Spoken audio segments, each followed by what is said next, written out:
Hey, what's up, family? It's your boy Derrick with another dose of encouragement. And today I want to talk to you about commitment. See, we're living in a time where it's about self-serving, live for the moment, do what feels good type of society. And what I realize is that commitment doesn't seem to mean the same thing that it once did.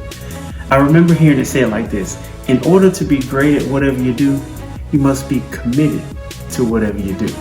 Now, I remember growing up and my parents would make sure they exposed us to certain things. Like my sister, she would play the clarinet. She dabbled at playing basketball a little bit. Me and my brothers were big on sports and trying different things.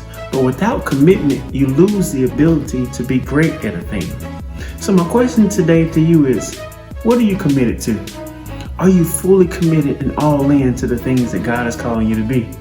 Think about it. The scripture says in Deuteronomy chapter 6, verse 5, love the Lord your God with all your heart, with all of your soul, and with all of your strength.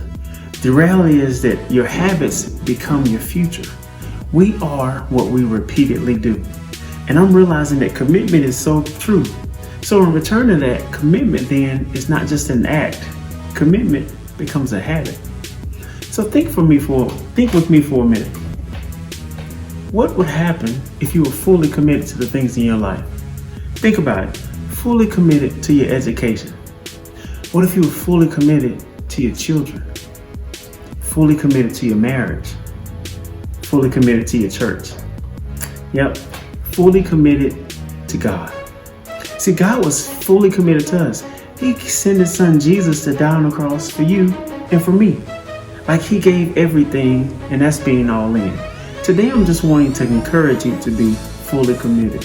The Bible says in John 15, verse 13, it says that greater love has no man than this, than to lay down one's life for one's friend. Well, that's what Jesus was for us. He was fully committed to us. So I want to make sure I'm doing that. I want to live a life that's fully committed, just like he was fully committed to us.